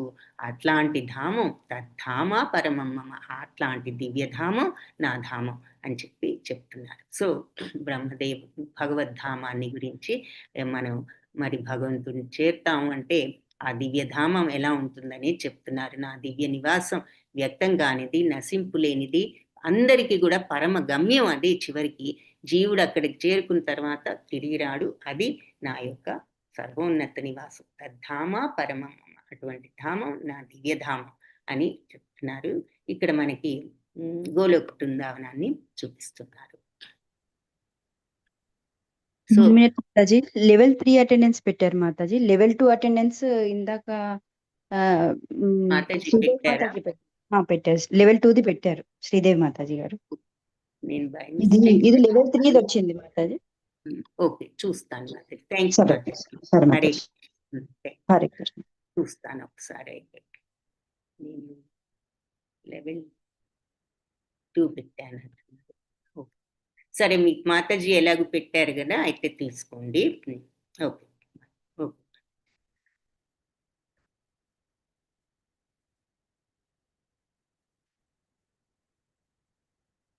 Okay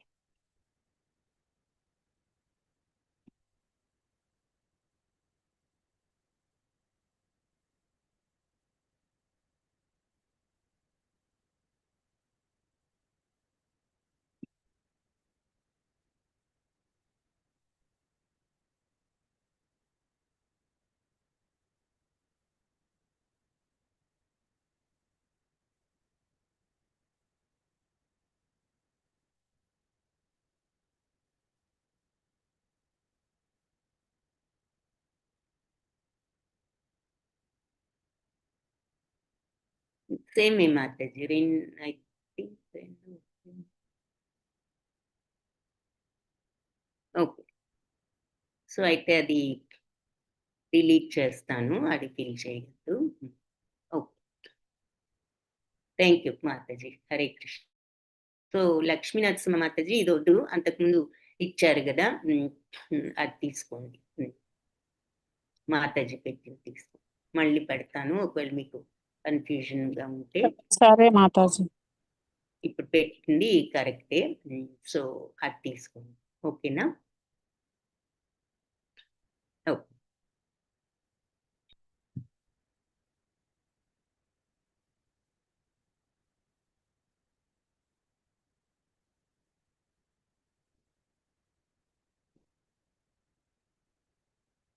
okay. సో సో ఇంతకీ మన శ్లోకలో ఇది భగవంతుడు ఆయన ధామాన్ని ఈ రకంగా వర్ణించారు. మరి ఇప్పటి వరకు చూస్తున్నాం కాబట్టి ఆధ్యాత్మిక ప్రపంచంలో మరి ప్రతి అడుగు పాటే, ప్రతి పదము కూడా నృత్యమే. మన భౌతిక ప్రపంచంలో ప్రతి అడుగు ప్రమాదమే, ప్రతి పని బాధే అని చెప్పి ఇక్కడ చూస్తున్నాం. సో ఆధ్యాత్మిక ప్రపంచ స్వభావం ఏంటంటే శాశ్వతమైనది, అపరిమిత ఆనందం. అంటే భౌతిక ప్రపంచక సుఖాల వల్ల వచ్చే ఆనందం కాదు, అది ఏ కష్టాలు వచ్చినా కూడా మన చెక్కు చెదరని ఆనందాన్ని ఇచ్చేటటువంటి ఆనందం. అన్ని కోరికలు నెరవేర్చేదన్నా కూడా భౌతిక కోరికలు కాదు, సుఖాలు కాదు. ఏ కోరికలు అక్కర్లేనంతటి పరిపూర్ణతనిచ్చే స్థితి అన్నమాట. ఏ భౌతిక కోరికలతో అవసరం లేని స్థితి. ఆకర్షణీయమైనది, ప్రత్యక్ష శ్రేష్టమైనది, అత్యున్నత లోకం, తిరిగి రాని ప్రదేశం అంటున్నారు. సో అది 21st శ్లోక. పురుషస్య పరః పార్థ భక్త్యా లభ్యస్త్వనన్యయా యస్తాన్యంతస్థాని భూతాని యస్యాంతస్థాని భూతాని ఏన సర్వమిదం తతం. సో అందరికంటే అధికుడైన దేవుడు అనన్య భక్తితోనే పొందబడతాడు. ఆయన తన ధామంలో ఉన్నా కూడా సర్వవ్యాపి, అంతటా ఉన్నాడు. మరియు అందరిలోనూ సమస్తంలోనూ స్థితిని కలిగి అతనిలోనే సమస్తము కూడా స్థితిని కలిగి ఉన్నది అని చెప్తున్నారు. సో భగవంతుడు పరమైన వాడు పార్థ పృథక్కుమార భక్త్యా లభ్యస్త్వన్ అనన్యయ, అనన్య భక్తితోనే ఆయన లభిస్తాడు. యస్యాంత స్థాని అంటే ఎవరి యొక్క అంటే అందరిలోనూ ఉన్నాడు. భూతాని ఈ భౌతిక సృష్టి అందరిలోనూ ఆయన ఉన్నాడు. ఏన సర్వమిదం తతం అంటే సమస్తం కూడా మనం చూసే ఈ సర్వము కూడా ఆయన వ్యాపించి ఉన్నాడు, తతం వ్యాపించి ఉన్నాడు. సో అందరికంటే అధికుడైన భగవంతుడు అనన్య భక్తితోనే పొందబడతాడు. ఆయన తన ధామంలో తాను ఉన్నా కూడా ఆయన సర్వవ్యాపకుడు. అలాగే సమస్తం కూడా ఆయనలోనే స్థితిని కలిగి ఉన్నది అని చెప్తున్నారు. ఆయన రకంగా విస్తరించారు ఆ పురుష అవతారాలు చూసాను కదా. సో భగవంతుడు తన దివ్యధామైన గోలోక బృందావనంలో ఉన్న సర్వత్రా వ్యాపించి ఉంటాడన్నది బ్రహ్మ సంహితంలో గోలోక ఏవ నివసత్య అఖిలాత్మభూత అని నిర్ధారించారు. శ్వేతరోపనిషత్తులో చెప్పారు భగవంతుడు అత్యంత దూరంలో ఉన్నా కూడా ఆయన సర్వవ్యాపక శక్తులు జగత్తులో సమస్తాన్ని క్రమ పద్ధతిలో ఎటువంటి పొరపాటు లేకుండా నిర్వహిస్తున్నాయి అని. ఏది పరాస్య శక్తి వివిధైవ శ్రూయతే స్వభావ బల క్రియాచ. సో అది దాని మీనింగ్ అదనమాట. ఆయన ఎంత దూరంలో ఉన్నా కూడా ఆయన శక్తి సర్వవ్యాపకము అని చెప్తున్నారు.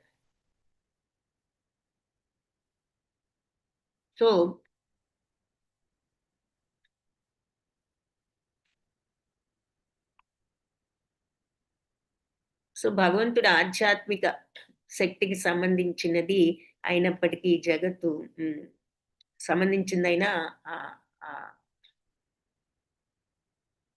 అంటే ఈ ఆనంద చిన్మయ రసం అని వర్ణించారు ఏది భగవద్ధామాన్ని బ్రహ్మ సంహితంలో. అంటే అక్కడ అన్ని కూడా దివ్యానందంలో ఉంటాయి. అలాగే సప్తమాధ్యాయంలో చెప్పినట్లు సమస్తం కూడా భగవంతుడి ఆధ్యాత్మిక శక్తికి సంబంధించిందే కాబట్టి ఆ వైవిధ్యం ఆ భగవంతుడి విస్తారం. అంటే ఎక్కడైనా ఏదైనా మనకి డిఫరెన్స్ కనిపించినా అది ఆయన ఎక్స్టెన్షన్, భగవంతుడి యొక్క విస్తారం ఎక్స్టెన్షన్ అంటున్నారు. ఇక భౌతిక జగత్తుకు సంబంధించినంత వరకు ఆయన తన ధామంలో ఉన్నా కూడా భౌతిక శక్తి ద్వారా ఆయన సమస్తంలోనూ వ్యాపించి ఉంటారు. అలాగే భగవంతుడు ఆధ్యాత్మిక శక్తి భౌతిక శక్తుల ద్వారా ఈ రెండు శక్తుల ద్వారా ఆధ్యాత్మిక భౌతిక జగత్తు అంతటా కూడా ఆయన ఉంటారు అంటున్నారు. యస్యాంత స్థాని అన్నారు కదా ఇక్కడ. అంటే సర్వము ఆయనలోనే ఉన్నది. ప్రతిదీ కూడా ఆధ్యాత్మిక శక్తిలో కానీ భౌతిక శక్తిలో కానీ ఏదో ఒక దాంట్లో ఉన్నది ఆయన శక్తిలోని. ఈ రెండు శక్తుల ద్వారానే ఈ భగవంతుడు సర్వవ్యాపకుడుగా ఉన్నారు అని చెప్తున్నారు. సో భక్తి అనే పదంలో ఇక్కడ మనకు స్పష్టంగా చెప్పినట్లు భగవద్లోకంలో కానీ అసంఖ్యాకంగా ఉన్న వైకుంఠాల్లో కానీ ప్రవేశించడం ఈ కేవలం భక్తి ద్వారానే సాధ్యమవుతుంది. భగవద్ధామాన్ని పొందడానికి ఇంకే పద్ధతి కూడా ఇంత బాగా ఉపయోగపడే పద్ధతి ఇంకేదీ లేదు అంటున్నారనమాట భాష్యంలో. అలాంటి ధామం భగవంతుడి ఉపనిషత్తులో ఏకోవశి సర్వగహ కృష్ణ అని వర్ణించారు దాన్ని.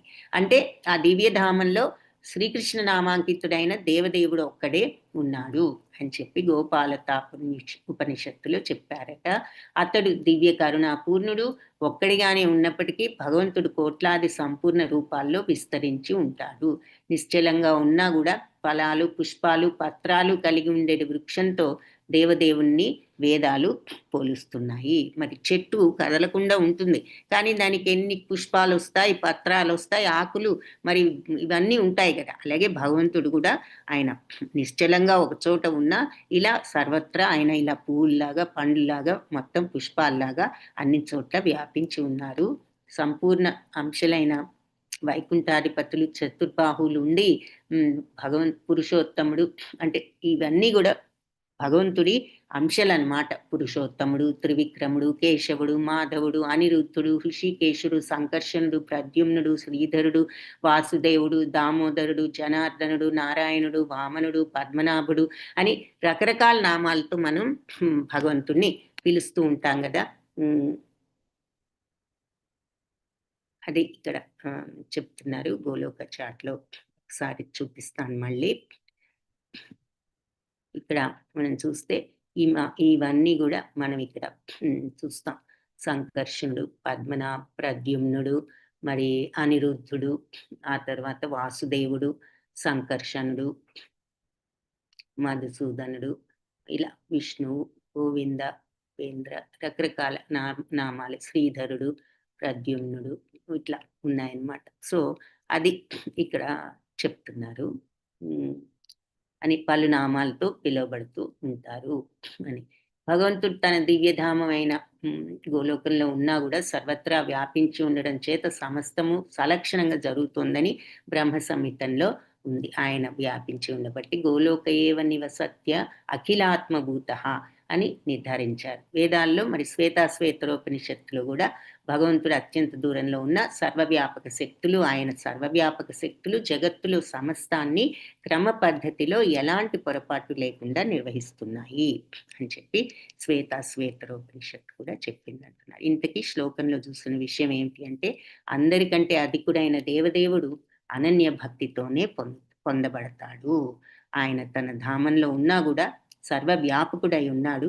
సమస్తము కూడా ఆయనలోనే స్థితిని కలిగి ఉన్నది అని భగవంతుడు ఈ శ్లోకంలో చెప్పారు. యత్ర కాలే త్వనావృత్తిం ఆవృత్తిం చైవ యోగినః ప్రయాతాయాంతి తం కాలం వక్ష్యామి భరతర్షభ. సో భరతవంశ శ్రేష్ఠుడా, ఏ కాలాల్లో ఈ జగత్తును వదలడం ద్వారా యోగి వెనక్కి తిరిగి వస్తాడో, వెనక్కి తిరిగి రావడం జరుగుతుందో, లేక తిరిగి రాకుండా ఉంటాడో నీకు నేను ఇప్పుడు వివరిస్తాను అంటున్నారు. సో కొన్ని కాలాల్లో జగత్తు వదిలితే యోగి వెనక్కి రాడు, కొన్ని కాలాల్లో ఆ యోగి వెనక్కి వచ్చే అవకాశం ఉన్నది అని చెప్తున్నారు. సో ఇది యోగి అంటే అందరికీ కాదు, వాళ్ళు కూడా యోగులై ఉండాలి. సో అనన్య భక్తులు కాకుండా ఆత్మానుభవానికి మరి రకరకాల మార్గాలు ఉన్నాయి కదా, భక్తి యోగము, కర్మయోగం, జ్ఞానయోగం, హఠయోగం, ఇవన్నీ చూసాం. ఇలాంటి వేరే పద్ధతుల మీద ఆధారపడ్డ వాళ్ళు తగిన సమయంలోనే దేహత్యాగం చేయాలి. భక్తుడు ఏ సమయంలో పోయినా నిజమైన భక్తుడు భగవంతుణ్ణి చేరుకుంటాడని చెప్పి చెప్తున్నారు. సో భగవంతుడు ఏం చెప్తున్నారంటే, యోగి ఏ సమయంలో పోతే వెనక్కి తిరిగి వస్తాడు, ఏ సమయంలో పోతే వెనక్కి తిరిగి రాడో నీకు ఇప్పుడు చెప్తాను విను అంటున్నారు. అగ్నిర్జ్యోతిరః శుక్ల షణ్మాస ఉత్తరాయణం తత్ర ప్రయాత గచ్చంతి బ్రహ్మవిదో జనాః. సో అగ్ని టైంలో అంటే ప్రకాశవంతమైన టైంలో, జ్యోతి కాంతివంతమైన టైంలో, దినం డే టైంలో, శుక్లపక్షంలో, షణ్మాస ఉత్తరాయణం 6 నెలలైన ఉత్తరాయణం టైంలో, ఉత్తరాయణం 6 నెలల టైంలోను, తత్ర ప్రయాత అప్పుడు గనక మరణించిన వాడు గచ్చంతి పొందుతాడు. ఏది? బ్రహ్మాన్ని బ్రహ్మాన్ని ఎరిగిన ఆ జనులు అంటే ఆ యోగులు. సో పరబ్రహ్మాన్ని తెలిసిన బ్రహ్మవిధులు యోగులు అగ్నిదేవుడి ప్రభావంలో కానీ, అగ్ని ముందు కానీ, కాంతి సమయంలో కానీ, పగటి సమయంలో కానీ, ఏదైనా శుభగడియలో, శుక్లపక్షంలో, లేక సూర్యుడు ఉత్తరంగా ప్రయాణించే ఉత్తరాయణ పుణ్యకాలంలో ఈ జగత్తును వీడడం ద్వారా పరబ్రహ్మాన్ని పొందుతారు. సో ఈ టైమ్స్లో పోయిన అందరూ కాదు, పరబ్రహ్మాన్ని తెలిసిన బ్రహ్మవిధులు అంటే ఈ యోగం ద్వారా ప్రాక్టీస్ చేసి, జ్ఞానయోగంలో ద్వారా కానీ, కర్మయోగం ద్వారా కానీ, లేదంటే అష్టాంగ యోగం ద్వారా కానీ ఈ రకంగా ప్రాక్టీస్ చేసిన యోగులు అంటే ఆ బ్రహ్మతత్వంలో ఉన్న యోగులు ఈ టైంలో పోతే వాళ్ళు పరబ్రహ్మాన్ని పొందుతారు అని చెప్పి చెప్తున్నారు.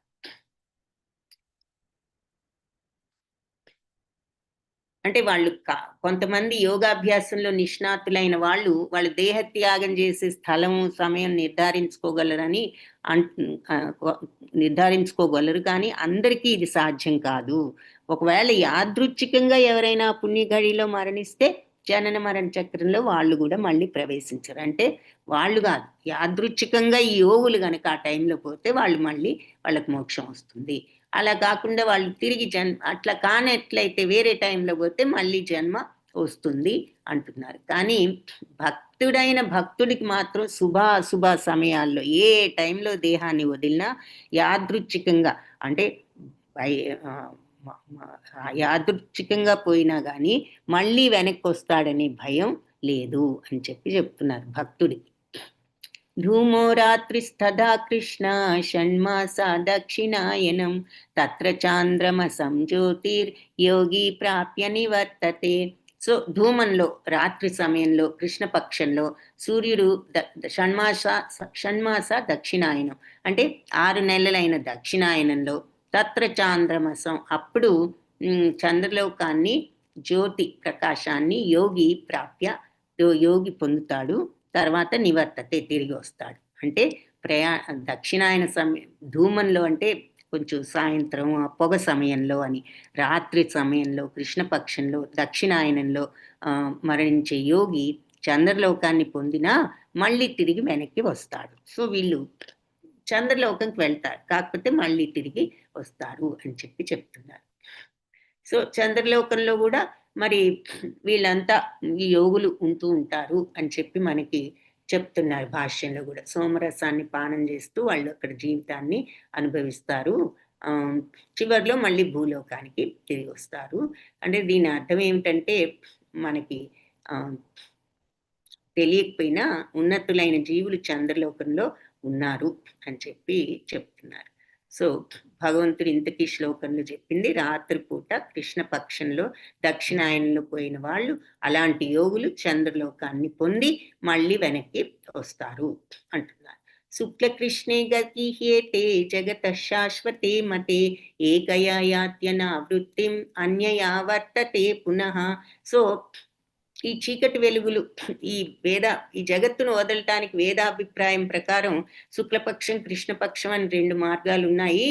శుక్లపక్షంలో మరణించే వాళ్ళు మళ్ళీ తిరిగి రారు, కానీ కృష్ణపక్షంలో అంటే అది చీకటి అని అర్థం. కృష్ణపక్షంలో మరణించే వాళ్ళు వెనక్కి తిరిగి వస్తారు అని చెప్పి భగవంతుడు మళ్ళీ ఇక్కడ క్లారిటీతో చెప్తున్నారు. నైతే శృతి పార్థాచానాన్ యోగి ముఖ్యతి కశ్చన తస్మాత్ సర్వేషు కాలేషు యోగయుక్తో భవ అర్జున. అయితే భక్తులు ఈ 2 మార్గాలు తెలిసినప్పటికీ ఏది కృష్ణపక్షం శుక్లపక్షం అని ఉత్తరాయణం ఇవన్నీ అంటున్నాము, కానీ భక్తులు ఎప్పుడు మోహన్ చందరు. కాబట్టి నువ్వు భక్తిలో స్థిరపడు. ఇటువంటివేవి కూడా భక్తుడిని కలవరపరచదు, కాబట్టి నువ్వు భక్తిలో స్థిరపడు అని చెప్తున్నారు. ఈ 2 మార్గాలు తెలిసినా వాళ్ళు ఏం భయపడరమ్మో నేను శుక్లపక్షంలో పోతానో లేదో అని వాళ్ళకి ఏ కలవరం ఉండదు. కాబట్టి నువ్వు ఆ భక్తిలో కలవరం లేకుండా భక్తి మార్గంలో స్థితుడవు కమ్ము అని చెప్తున్నారు. ఎందుకంటే భక్తుడికి ఎప్పుడు భగవంతుడు తన దగ్గరే ఉన్నట్లు ఫీలింగ్, ఆ భక్తిలో ఉన్నవాడు ఎలాగూ మరి ఆ ఫీలింగ్తో ఉంటాడు కాబట్టి చివరికి భగవంతుడి దగ్గరికే వెళ్తాడు అని. వేదేషు యజ్ఞేషు తపస్సు చైవ దానేషు యత్పుణ్యఫలం ప్రదిష్టం అత్యేతి తత్సర్వమిదం విదిత్య యోగి పరం స్థానముపైతి చాద్యం. ఇంపార్టెంట్ శ్లోక. వేదాలు యజ్ఞాలు తపస్సులు మరియు దానాలు వీటన్నిటికీ ఎంత పుణ్యం ఉందని చెప్పారో అత్యేతి తత్సర్వం దాన్నన్నిటినీ కూడా అతిశయిస్తుంది. ఏది అతిశయిస్తుంది ఈ పుణ్యం అని తెలుసుకుని యోగి ఈ పరంస్థానం అంటే ఈ దివ్యధామాన్ని పొందుతాడు అని చెప్పి చెప్తున్నారు. దానన్నిటికీ మూలమైన దివ్య స్థానాన్ని పొందుతాడు. సో వేదాధ్యయనంతో తీవ్ర తపస్సులతో యజ్ఞాచరణంతో దానంతో వీటన్నిటితో కామ్యకర్మలు పుణ్యకార్యాలు అనరించడం వల్ల కలిగే ఫలితాలు అన్నీ కూడా వాటి వల్ల వచ్చే ఫలితాలు అన్నీ కూడా భక్తి మార్గంలో ఉన్న వాడికి తప్పకుండా లభిస్తాయి. అలాగే కేవలం ఆ భక్తి మార్గంలో ఉండడం ద్వారా అతడు వీటన్నిటిని పొందడమే కాకుండా చివరిలో దివ్యమైన పరంధామాన్ని సైతం చేరగలుగుతాడు అని చెప్పి భగవంతుడు చెప్తున్నారు. సో ఆ భక్తుడు ఇవన్నీ యోగి అంటే ఇక్కడ భక్తుడు ఈ యోగం భక్తి యోగంలో ఉన్న యోగి అని చెప్పి చెప్తున్నారు. సో ఆ భక్తిలో ఎవరైతే స్థిరపడతారో వాళ్ళు తప్పకుండా వెళ్తారు. ఏ టైంలో ఉన్నా కూడా వాళ్ళకి యోగి కలవరపడడు, ఏ టైంలో వెళ్తాను ఏమిటో అని. కాబట్టి నువ్వు భక్తిలో స్థిరపడు. ఈ యోగికి వీటన్నిటి ద్వారా వచ్చే బెనిఫిట్స్ కూడా అతనికి వస్తాయి. ఇంకా అంతకు మించిన బెనిఫిట్ వచ్చి చివరిలో తప్పకుండా పరంధామాన్ని చేరుకుంటాడు అని చెప్తారు. సో ఇది లాస్ట్ శ్లోక. సో మరి వాంఛాకల్పతరుభ్యశ్చ కృపా సింధుభ్య ఏవ చ పతితానాం పావనేభ్యో వైష్ణవేభ్యో నమో నమః. హరే కృష్ణ.